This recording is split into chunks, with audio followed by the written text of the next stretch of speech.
Hey guys, it's Michael Ajih here, and I'm your YouTube comic consultant. Here to consult you about top 10 superhero deaths. Now, if you like top 10s, hit that like button. If you're new to the channel, hit the subscribe button. Let's begin our consultation. I have based this top 10 list on the most unbelievable or shocking deaths of significance among the heroes. Professor X killed by his star student. Professor Charles Xavier, aka Professor X, the creator of the X-Men and one of the most recognized characters in the comic-verse, also one of the most powerfulest mutants among the X-Men, dies in defense against the combined assault of the Avengers and the X-Men in the Avengers vs. X-Men series. The powerful Phoenix Force comes back to Earth and possesses 5 mutants calling themselves the Phoenix 5. Scott Summers, aka Cyclops, one of the Professor X's original X-Men, is one of the Phoenix 5. Eventually, he's the only one remaining possessed and gets the Phoenix power all to himself. Cyclops, while possessed in the Phoenix Force, kills Xavier. Cyclops was made infamous for this unforgivable act by taking Professor X's life. Supergirl. Supergirl dies a hero. Supergirl's death felt like she was stolen from us fans. In the 1985 maxi series, Crisis on Infinite Earths was conceived as a way to reduce DC Comics' comic continuity to a single universe, in which all characters maintained a single history. In Crisis on Infinite Earths issue 7, during the battle, the Anti-Monitor went toe-to-toe with Superman. Superman was badly beaten and Supergirl had to step up to save her cousin. Deciding that the world needs Superman more than herself, Supergirl took on the Anti-Monitor and was killed in the process, ultimately proving her own heroism. This left fans dismayed that the girl next door died. Now, spoiler alert, to rub the salt in the wound even further, Barry Allen, aka The Flash, aka the fastest man alive, dies in the following issue. I did say spoiler alert, right? The deaths of Jean Grey. I said it, that's right. I said the deaths of Jean Grey. Didn't stutter. Now, Jean Grey is one of the most popular X-Men characters, and her deaths are significant because not every character gets to die, be reborn, and die again. Well guys, here's a little bit of trivia for y'all. You know how each member of the X-Men have a code name? For example, Scott Summers is called Cyclops and Hat McCoy is called Beast.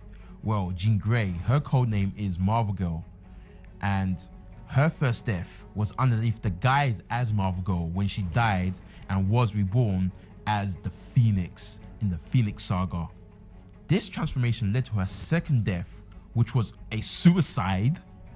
Don't let her last.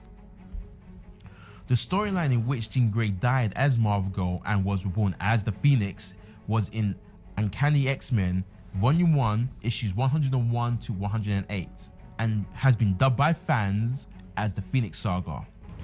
And the story of her eventual corruption and death as Dark Phoenix was in Uncanny X-Men Volume 1, issues 129 to 138, and has been termed the Dark Phoenix Saga. This storyline is one of the most well-known and heavily referenced mainstream American superhero comics and is widely considered a classic, including Jean Grey's suicide sacrifice. There you have it guys, Jean Grey's deaths. Not every hero can say that, you know what I'm saying? Hal Jordan goes out with a bang. Hal Jordan, the poster boy of the Green Lanterns, goes bad, then goes down the road of redemption.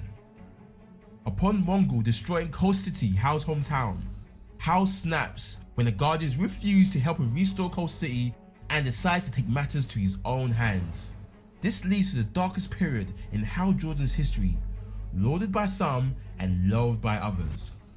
This was the sharpest U-turn in comic book history, as Hal proceeded to fight his way to the Central Power Battery on Oa, maiming and killing his fellow Green Lanterns so that he can obtain the power needed to bring his city back to life, and proclaiming his new name as Parallax.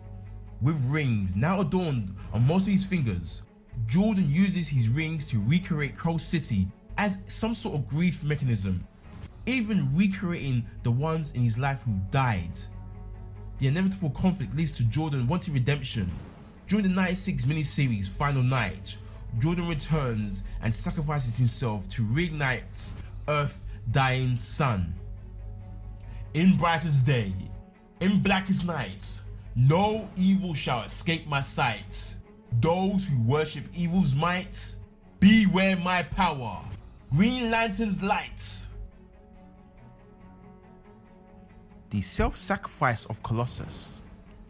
How Colossus died was significant because it was unexpected and he was a fan favorite, and his unorganic steel exterior seemed impenetrable. In Uncanny X-Men 390, using thoughts and notes from the recent murdered Maury McTaggart, the X-Men resident scientist Beast claimed to have found a cure for the legacy virus. It's a virus that attacks an X gene, by the way, guys, just in case you didn't know that. Unfortunately, it could only be made airborne with the death of its first user.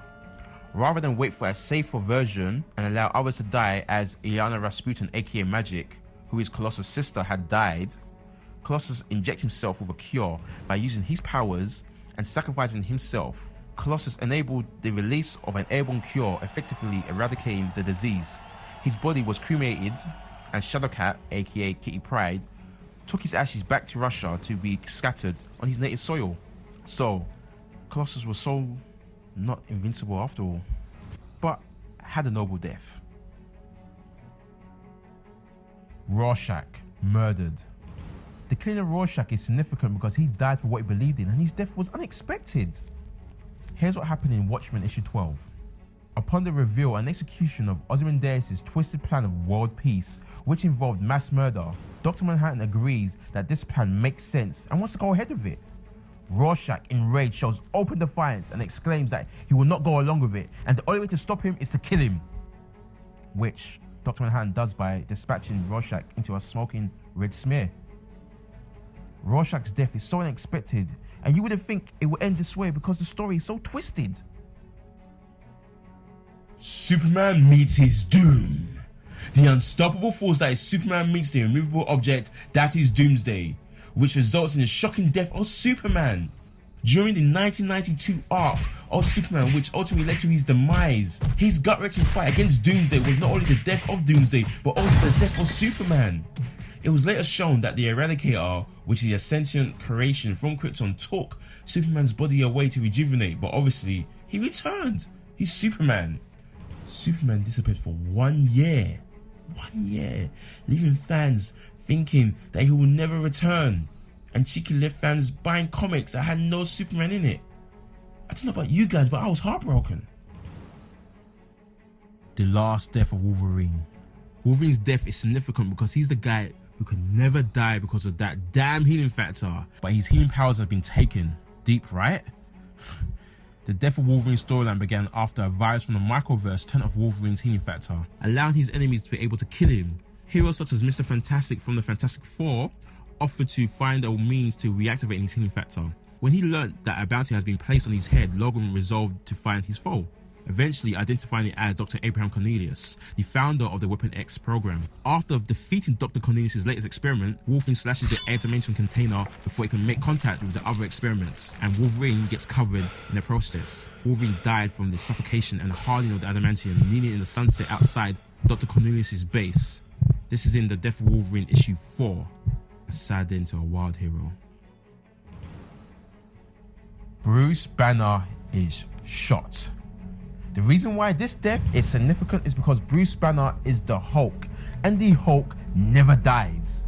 And every time he has a near-death experience, he hulks out. But not this time. In Civil War 2, issue 3, Banner ventures out to the confines of his secret lab, where Stark, aka Iron Man, and Carol Danvers, aka Captain Marvel, bring Banner before a gathered crowd of numerous heroes. Beast from the X-Men reveals he's hacked Banner's files and that the Good Doctor is experimenting on himself once again with gamma radiation. Banner, Stark, and Danvers argue, with Banner furiously trying to explain that his experiments is actually trying to keep the Hulk at bay.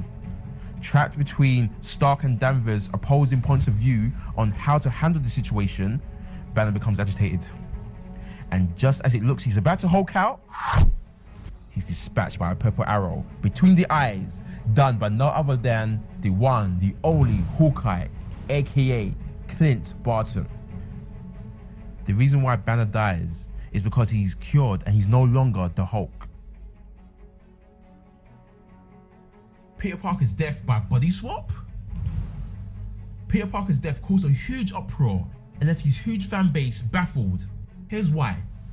After a drawn-out battle with a cancer-ridden Dr. Octopus, Doc Ock manages to trick Peter into putting on a device which transfers Doc Ock's mind into Peter's body and vice versa. This led Peter Parker being trapped in the dying body of Dr. Octopus.